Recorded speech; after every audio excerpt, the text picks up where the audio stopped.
चलिए प्यारे बच्चों, स्वागत है आप लोग का क्लास में। क्लास 10th का चैप्टर 3 दो चर वाले रैखिक समीकरण युग्म है और इसका एक्सरसाइज हम लोग 3.2 देखेंगे। और देखिए ये एक्सरसाइज बहुत इंपॉर्टेंट है आप लोग के लिए, क्योंकि एग्जाम में यहाँ से आपका क्वेश्चन भी बनता है और ग्राफीय विधि वाला क्वेश्चन यहीं से आप लोग को एग्जाम में देखने के लिए मिलता है। ठीक है, एक्सरसाइज 3.1 में तो आप लोगों ने देख लिया होगा ग्राफ कैसे बनता है, इसमें भी देखिएगा। और इसका जो प्रश्न आपका 4 नंबर है, 4 या 5 नंबर है, वहां से हर बार एग्जाम में आपका क्वेश्चन एक देखने के लिए मिलता है, तो बने रहिएगा क्लास में। चलिए, तो पहला क्वेश्चन है क्लास 10 के। देखिए 10 के विद्यार्थी और क्लास 10 के 10 विद्यार्थियों ने एक गणित की पहेली में, ठीक है, कक्षा 10 के 10 विद्यार्थियों ने गणित की एक पहेली प्रतियोगिता में भाग लिया यदि लड़कियों की संख्या लड़कों की संख्या से 4 अधिक है। अब यहाँ पे देखिए लड़की आ रहे हैं और लड़का आ रहा है ना, तो सबसे पहले मान लेंगे, माना कि लड़कों की संख्या बराबर क्या हो जाएगा भैया, x हो जाएगा, और लड़कियों की संख्या बराबर y हो जाएगा। तो पहले कहता है टोटल कितने विद्यार्थी है, 10 विद्यार्थी, यानी लड़के और लड़की लेके टोटल कितने विद्यार्थी हैं, 10 है। तो कंडीशन 1 हो जाएगा x + y बराबर हमारा क्या हो जाएगा, 10 हो जाएगा। ये समीकरण 1 हो जाएगा। चलिए पुनः आगे की बात करते हैं। तो यहाँ पे देखिए सेंटेंस को पढ़िएगा और यहीं पे मेन प्रॉब्लम होता है। आगे जो आपका एक्सरसाइज 3.3 है उसमें इसी तरह से वर्ड्स प्रॉब्लम में बहुत बच्चे को भी दिक्कत होता है, तो वर्ड्स प्रॉब्लम को पकड़ना सीखिए। देखिए कहता है लड़कियों की संख्या, क्या बोला, लड़कियों की संख्या। आप एक काम कीजिए, x लिख दीजिए और y लिख दीजिए, ठीक है। यहाँ पे लड़कियों की संख्या, ये रहा लड़कियों की संख्या, लड़कों की संख्या से, लड़कों की संख्या ये रही से 4 अधिक है, इससे क्या है, 4 अधिक है ना। क्वेश्चन ने जैसे बोला वैसे ही हमने किया, लड़कियों की संख्या लड़कों की संख्या से 4 अधिक है, हो गया कंप्लीट। तो ये हमारा दूसरा समीकरण बन जाता है। यानी इसी को अगर सही रूप में लिखें, y बराबर x प्लस क्या हो जाएगा, 4 हो जाएगा। ये समीकरण 2 हो जाएगा। ठीक है, समझ में आ गया आप लोग को, इक्वेशन बन गया। अब हमको क्या करना है, टेबल बनाना है। तो चलिए पहले का हम टेबल बना लेते हैं। यहाँ पर ये x हो गया, ये y हो गया, 3 कोऑर्डिनेट बना लेते हैं। फिर ये समीकरण 1 का बनेगा डिब्बा और ये समीकरण 2 का बना लेते हैं। ये x हो गया, ये y हो गया, 1 2 3, ठीक है। तो चलिए समीकरण 1 से हम लोग बढ़ते हैं। समीकरण 1 से, समीकरण 1 क्या, x + y बराबर 10, प्लस y है, उधर जाएगा तो माइनस में हो जाएगा, तो x बराबर क्या हो जाएगा, 10 माइनस y हो जाएगा।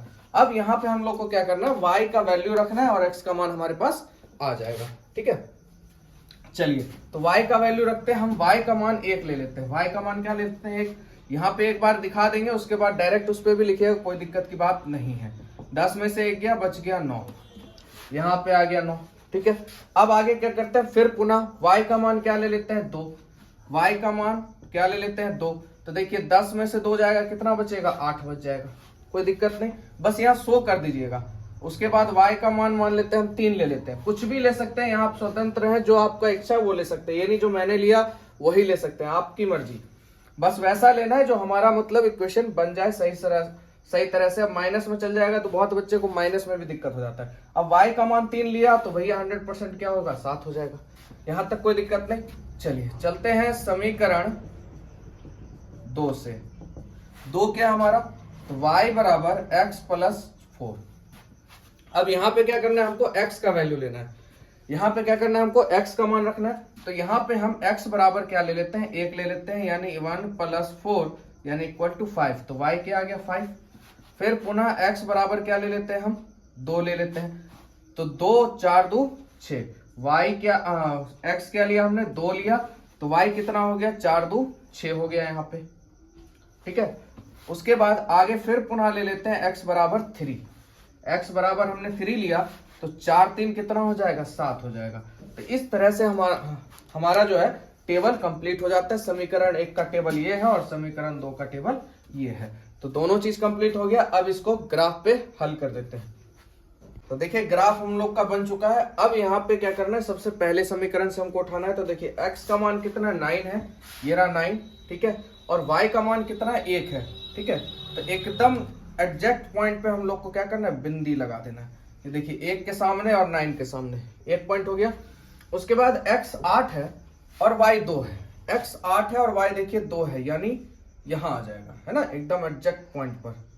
ग्राफ में देखिएगा लाइन मिल जाएगा आप लोग का, ठीक है, 2 और यहाँ 8। उसके बाद कहता है x 7 है, ये रहा 7, और y 3 है, y 3 यानी इसके सीमाना ये आ जाएगा, ये रहा। इस तरह से बिंदु बन गया हमारा, ठीक है।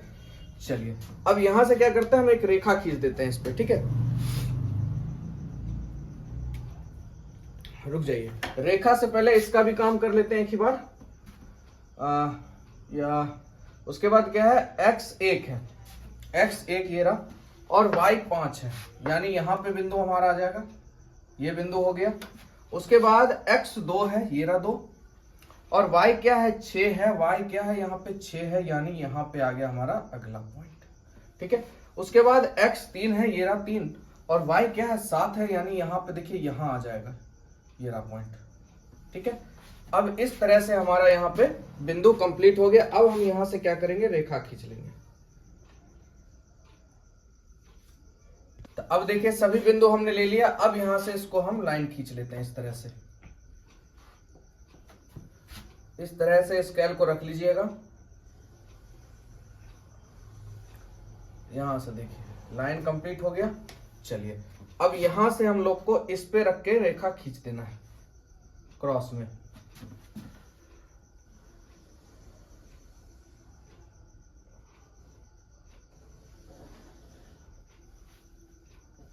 से हम लोग ने रेखा खींच लिया दोनों रेखा को। अब दोनों बिंदु का नाम लिख लेते हैं। पहला समीकरण ये रहा 9 और 1, यहाँ पे बन रहा है 9 और 1। उसके बाद अगला बन रहा है 8 2, यानी यहाँ पे 8 और 2, x पहले आएगा, उसके बाद 7 और 3। यहां से आते हैं 1 और 5, 1 और 5 ये हो गया, 2 और 6, 2 और 6, और यहाँ पे बन रहा है 3 और 7। इस बिंदु को, इसको नाम दे देते हैं ए, ठीक है। तो इस तरह से हमारा ग्राफ क्या हो जाता है, कंप्लीट हो जाता है। तो इस तरह से ये हल हो गया।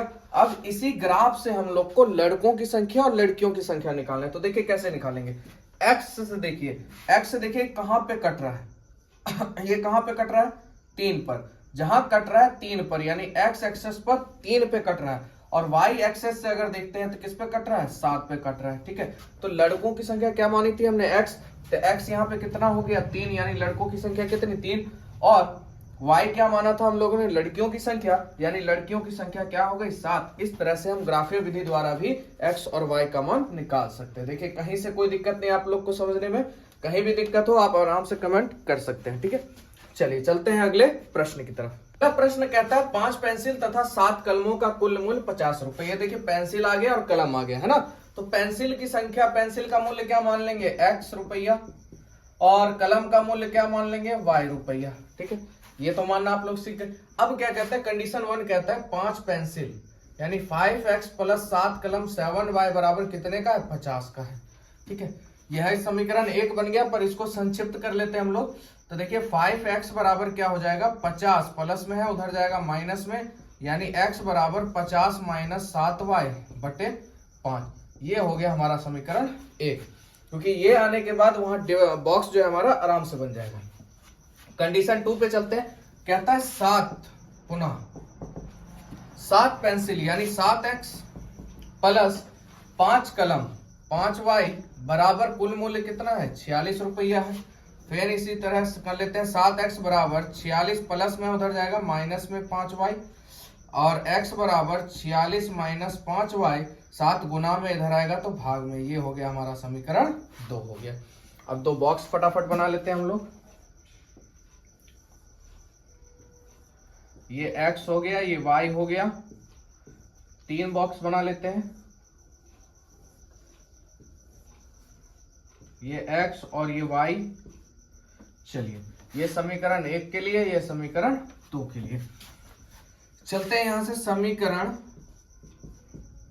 1 से। 1 क्या हमारा भैया, x बराबर 50 माइनस 7y बटे 5। अब हमको ऐसा मान रखना है यहाँ पे कि जो इससे घट भी जाए और 5 से क्या हो जाए, भाग लग जाए, उसी संख्या को हम लोग को रखना है। तो हम क्या करते हैं, y बराबर 0 ले लेते हैं। y बराबर 0 लेते हैं तो 50 माइनस 7 को 0 से गुना करेंगे, 0 हो जाएगा, यानी सीधा 50 बटा 5, यानी क्या हो जाएगा 10। तो इसलिए x का मान क्या हो गया 10। y क्या लिया हमने, 0 लिया। x कितना आया, 10 आया। चलिए कोई दिक्कत नहीं। आगे इसी तरह से यहाँ पे देखिए हम पुनः y बराबर 5 ले लेते हैं। y बराबर क्या ले लेते हैं 5, ठीक है। अब 7 पचे क्या हो गया 35 हो गया, ठीक है। 7 पचे 35 और 50 में 35 जाएगा 15 बचेगा, है ना। 50 में 35 जाएगा तो कितना बचेगा 15 और 5 दिया क्या हो जाएगा 15, यानी यहाँ पे वैल्यू क्या आ जाएगा 3 आ जाएगा, ठीक है। कहीं से कोई दिक्कत नहीं आप लोग को, ठीक है। आगे बढ़ते हैं। y बराबर हम लोग ले लेते हैं अब 10। y बराबर क्या लिया हमने 10। आइए तो 10 सती 70 हो गया। 70 में से 50 जाएगा तो माइनस में बचेगा -20। -20 को 5 से भाग देंगे 4 बार में चला जाएगा, यानी 4 बचे 20 -4x का वैल्यू हो जाएगा, ठीक है। तो ये हो गया समीकरण 1 से हमने बॉक्स कंप्लीट कर लिया। अब बढ़ते हैं हम लोग समीकरण 2 की तरफ। 2 से बढ़ते हैं। चलिए 2 का समीकरण है हमारा x बराबर 46 - 5y बटे 7।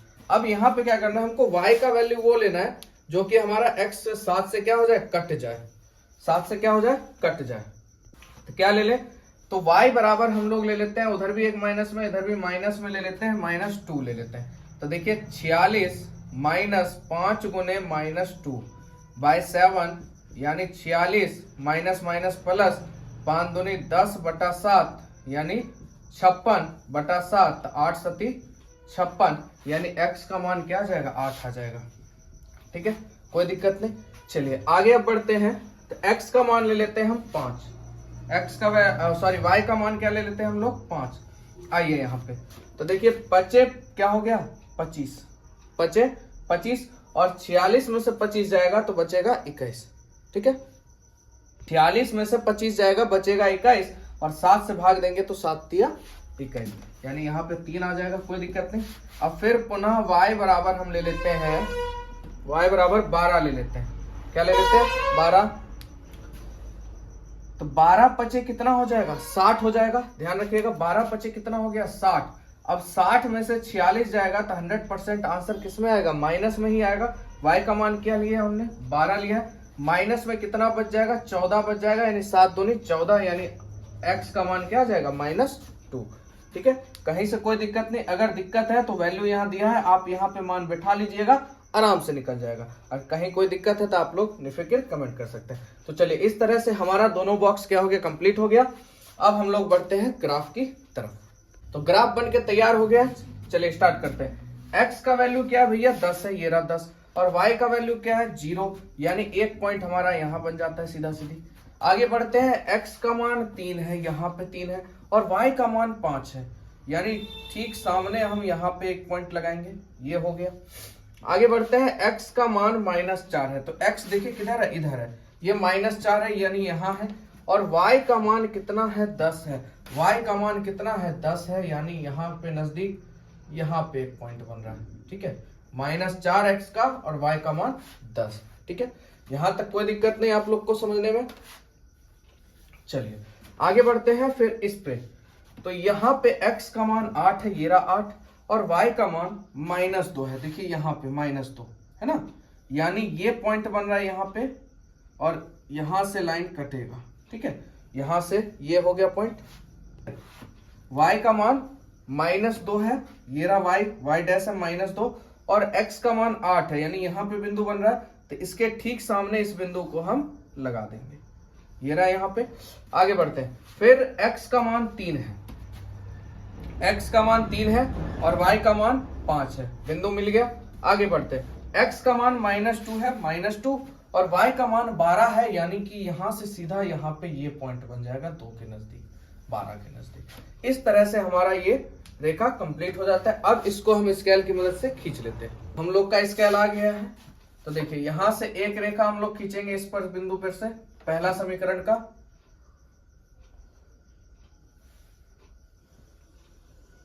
ये आ गया इस तरह से। अब यहां से हमारा अगला समीकरण 10 पे बना था, तो ये 10 पे कटते हुए निकल जाएगा। इसको आप ग्राफ पे बनाइएगा, एकदम एग्जैक्ट कटेगा, ठीक है। ये थोड़ा बोर्ड है तो यहाँ पे ग्राफ मतलब सही थोड़ा सा डिस्टर्ब हो जाएगा। अगला है हमारा फिर यहाँ पे, ये यहां से इस बिंदु पे कटेगा, ये इस तरह से, और यहां से कटते हुए यहां से ये निकल जाएगा -8 के नजदीक से। तो इस तरह से हमारा ये ड्राइंग पूरा हो जाता है। अब जहां जहां जो बिंदु थे उसको लिख दीजिए। x 10 था, ये रहा 10 और y 0। आगे बढ़ते हैं 3 5, ये रहा यहाँ पे हमारा 3 5, ठीक है। उसके बाद -4, यहाँ -4 और 10, -4 और 10, ये बिंदु हो गया। आगे बढ़ते हैं 8 -2, 8 ये रहा -2, 8 -2, 3 5 यही है। उसके बाद -2 और 12, यानी -2 और 12, इस तरह से हमारा कंप्लीट हो गया। अब देखिए जहां पे ये बिंदु कटता है वहीं पे हमारा x का मान और y का मान मिलता है। इसको इस तरह से आप समझ लीजिए, जहां पे कट रहा है वहीं से हमारा, तो यहां से x से देखिए x का वैल्यू कितना है, क्या माने थे, थोड़ा यहाँ पे लिख लेते हैं। यहां से हमारा a कोऑर्डिनेट, यहाँ पे जो बिंदु कटा उसे a नाम दे देंगे। a बराबर हमारा क्या है 3 और 5, यानी x का वैल्यू हमारा कितना आया 3 आ गया, और y का वैल्यू हमारा कितना आ गया 5, यानी y से अगर देखते हैं y का कोऑर्डिनेट 5 है और x का कोऑर्डिनेट 3 है। तो ये हो गया हमारा उत्तर। तो आप लोग बहुत बढ़िया समझ गए होंगे। चलिए अगला प्रश्न, और यहां से जो प्रश्न है आपका प्रश्न नंबर 2, ये आपको ऑब्जेक्टिव में बहुत हेल्प करेगा, तो बढ़िया से इसको देखिएगा। चलिए अगले प्रश्न की तरफ। अगला प्रश्न है आपका प्रश्न 2, जो कि बहुत इंपॉर्टेंट है, याद रखिएगा एग्जाम के लिए वेरी वेरी इंपॉर्टेंट। ऑब्जेक्टिव आपका 2 नंबर देके आराम से चला जाएगा। चलिए कहता है अनुपातों a1 बटा a2 इंटू कॉमा b1 बटा b2 और c1 बटा c2 की तुलना करें। तुलना करने की बात कर रहे हैं। निम्न समीकरण योग द्वारा निरूपित रेखाएं एक बिंदु पर प्रतिच्छेद करती है, समांतर है अथवा संपाती है, इसको बताना है। देखिए a1 बटा a2 अगर बराबर नहीं है b1 बटा b2, ठीक है, a1 बटा a2 बराबर नहीं है b1 बटा b2, तो क्या करती है, प्रतिच्छेद करती है, और इसका केवल एक हल होता है, और इसी को अद्वितीय हल भी कहते हैं। ये जितना मैंने लिखा है आपको, ये एग्जाम में इसी तरह से आपको कहीं से भी पूछते फंसाने के लिए, इसका भी इस्तेमाल कर सकता है, इसका भी, तो घबराइएगा नहीं, एक ही बार में आप क्लियर कर लीजिएगा कि भैया प्रतिच्छेद a1 बटा a2 अगर बराबर नहीं है b1 बटा b2 के, तो भैया वो रेखा प्रतिच्छेद करती है, उसका केवल एक हल होता है या उसका अद्वितीय हल होता है, और वो क्या कहलाता है, संगत भी होता है। अब भाई प्रतिच्छेद कैसे कर रही है, मान लेते हैं ये एक रेखा है और ये एक रेखा है, तो ये एक दूसरे को क्या कर रही है, प्रतिच्छेद कर रही है, यानी a1 बटा a2 बराबर नहीं है b1 बटा b2 के, ठीक है। तो आप लोग समझ गए, इसको लिख लीजिएगा, एकदम इंपॉर्टेंट है। यहां से आपको क्वेश्चन बन जाता है एग्जाम में, एक तो संगत असंगत पूछ देता है, ठीक है, और उसके बाद कभी प्रतिच्छेद, और ये आपको ब्रज गुणनखंड विधि, इसी में आपका अगला चैप्टर है, उसमें कभी कभी अद्वितीय देके फंसा देता है। तो याद रखिएगा a1 बटा a2 बराबर नहीं है b1 बटा b2, तो वह रेखा प्रतिच्छेद करती है, उसका केवल एक हल है, या उसका अद्वितीय रूप से अनेक हल, ये भी लिखाया जाता है, अद्वितीय रूप से हल है, और क्या है, संगत होता है, ठीक है। अगला है a1 बटा a2 बराबर b1 बटा b2 और बराबर है c1 बटा c2, तो क्या होगा, संपाती होगा, वो रेखा क्या होगा, संपाती होगा, यानी इस तरह से एक सीधी रेखा में गमन करेगा, ठीक है। तो इसके क्या होते हैं, अपरिमित रूप से अनेक हल होते हैं, इसके बहुत सारे हल हो सकते हैं, और इसे संगत भी कहते हैं, याद रखिएगा, इसे क्या कहते हैं, संगत भी कहते हैं। अगला है आपका a1 बटा a2 बराबर b1 बटा b2 बराबर नहीं है अगर c1 बटा c2, तो वह रेखा आपकी क्या होगी, समांतर हो जाएगी, यानी इस तरह से समांतर रेखा हो जाती है, और इसका कोई हल नहीं होता है। याद रखिएगा a1 बटा a2 b1 बटा b2 बराबर अगर c1 बटा c2 नहीं है, यानी तीनों में दो बराबर है, एक बराबर नहीं है, तो भैया उसका कोई हल नहीं है, और वो क्या कहलाएगा, असंगत कहलाएगा। याद रखिएगा, यानी a1 बटा a2 बराबर नहीं b1 बटा b2, तो ये भी आपका संगत हो जाएगा। a1 बटा a2 बराबर b1 बटा b2 और बराबर c1 बटा c2 आपका क्या कहलाएगा, संगत कहलाएगा। तो फॉर्मूला आप लोग अच्छे से उतार लीजिए, ठीक है, बहुत इंपॉर्टेंट है। चलिए चलते हैं प्रश्न की तरफ। अब भैया a1 बटा a2 को हम कैसे बनाएंगे, ठीक है। तो देखिए आप लोग के सामने ये प्रश्न है।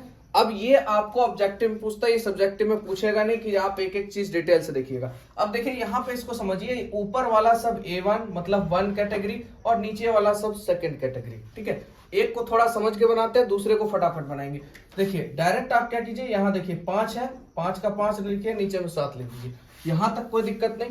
ये A1 हो गया, ये A2 हो गया, लिखने का जरूरत नहीं, हमको दर्शाना नहीं है, क्योंकि ऑब्जेक्टिव में ये हमारा काम देता है। बराबर, अब देखिए यहाँ माइनस है तो माइनस लिखिए, 4 का 4, नीचे में प्लस है, प्लस लिखने की जरूरत नहीं है, बटा 6 हो जाएगा। अब एक बात बताइए, क्या ये दोनों बराबर है, यहीं पे आप देखिए, क्या ये दोनों बराबर है? नहीं है, तो बस यहाँ पे काट दीजिए। इसका मतलब रेखा क्या कर रही है?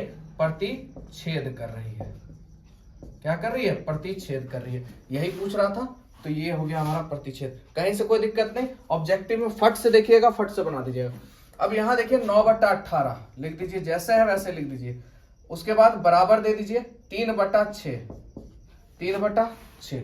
अब देखिए यहाँ पे आपको लग रहा था भाई यहाँ पे आप क्यों आगे बढ़ रहे हैं, तो देखिए यहाँ पे उम्मीद लग रहा है 9 दूनी 18 कटने का चांस है, तो इसमें से पूरा लिख लेते हैं। उसके बाद 12/24, देखिए सभी 2 से कट रहा है। 9 दूनी 18, 3 दूनी 6, 12 दूनी 24, यानी 1/2 बराबर 1/2 बराबर 1/2। तीनों बराबर है, और जब तीनों बराबर होता है तो क्या कहलाता है? संपाती कहलाता है। क्या कहलाता है? संपाती। तो ये रेखा कैसी है? संपाती। ठीक है, कहीं से कोई दिक्कत नहीं आप लोग को समझना। ऑब्जेक्टिव में बस देखिए और मारिए फटाक से। आगे बढ़ते हैं। 6/2 है, 6/2 लिखे बराबर। अब देखिए ऊपर भी माइनस है, नीचे भी माइनस है, तो माइनस माइनस खत्म हो जाएगा। डायरेक्ट लीजिए 3 और y की जगह क्या हो जाएगा? 1 हो जाएगा। ठीक है, आगे बढ़ते हैं। यहाँ पे 10/9 है, दोनों प्लस में, कोई दिक्कत की बात नहीं है। तो 2 तिया 6, यानी 3/1 बराबर 3/1 है, पर बराबर नहीं है 10/9 के। तो ये रेखा क्या कहलाएगी? ये कहलाएगी हमारी समांतर रेखा। ठीक है, ये क्या हो जाएगी? समांतर रेखा। देखिए तीनों क्वेश्चन में आपको कहीं से कोई दिक्कत नहीं, इसी तरह से आपको क्वेश्चन देके एग्जाम में क्वेश्चन मिलेगा ऑब्जेक्टिव में। बस देखिए और फटाफट से, अगर समांतर पूछ रहा है समांतर मारिए, समांतर है कि नहीं ये भी पूछ सकता है, या कौन सा संपाती है, जैसे भी घुमा के पूछे आप सिस्टम समझ गए भैया। A1/A2 बराबर नहीं है B1/B2, तो प्रतिच्छेद होगा। A1/A2 बराबर B1/B2 बराबर C1/C2 है, तो संपाती होगा। A1/A2 बराबर B1/B2 बराबर नहीं है C1/C2, तो क्या होगा? समांतर होगा। इसी तरह से प्रतिच्छेद जो करेगा वो संगत होगा, संपाती जो होगा वो भी संगत होगा, सिर्फ एक जो समांतर होगा ये क्या होगा? असंगत होगा। दोनों कॉन्सेप्ट क्लियर? चलिए अब चलते हैं तीसरे प्रश्न पर, जो कि आपका संगत और असंगत पे है। ठीक है, अगला प्रश्न 3 है, सेम चीज। अब वहां पे आपसे प्रतिच्छेद, संपाती और समांतर पूछा था, यहाँ पे अब भैया संगत या असंगत पूछेगा। चलिए फटाफट खेल लेते हैं। तो पहला क्वेश्चन आपके सामने क्या करना है भाई? सीधा सीधा लिखिए, बराबर 2 है और नीचे -3 है। बताइए क्या यही बराबर हो रहा है? नहीं हो रहा है, तो ये यहाँ पे खत्म हो गया। इसका मतलब ये क्या है? संगत है, कोई दिक्कत नहीं। चलिए आगे क्वेश्चन। 2/4 है बराबर माइनस माइनस, ऊपर नीचे माइनस ही है, तो दिक्कत की बात नहीं है, सीधा 3/6 लिख दीजिए बराबर 8/9। ठीक है, काटिए 2 दूनी 4, 1/2, 3 दूनी 6, यानी 1/2 बराबर 1/2 बराबर नहीं है 8/9 के। अगर बराबर नहीं है तीसरा, तो भैया क्या हो जाता है? समांतर, और समांतर को हम लोग क्या कहते हैं? असंगत। ये क्या हो जाएगा? असंगत। ठीक है, चलिए कहीं से कोई दिक्कत नहीं। चलिए अगला प्रश्न है। अब देखिए बट्टा वाला आ गया है ना। क्वेश्चन आपको कितना भी घुमाए फिराए, आज आप घूमने नहीं दीजिएगा, आप लोग क्वेश्चन को उड़ा दीजिएगा। चलिए इसका एलसीएम ले लीजिए, 3 दूनी 6 हो जाएगा, 3 तिहाई 9x प्लस 5 दूनी 10y बराबर 7, 7 छक 42, यानी 9x प्लस 10y बराबर 42, समीकरण 1। कहीं से कोई दिक्कत नहीं। दूसरा समीकरण तो सेम ही दे रखा है, 9x माइनस 10y बराबर 14।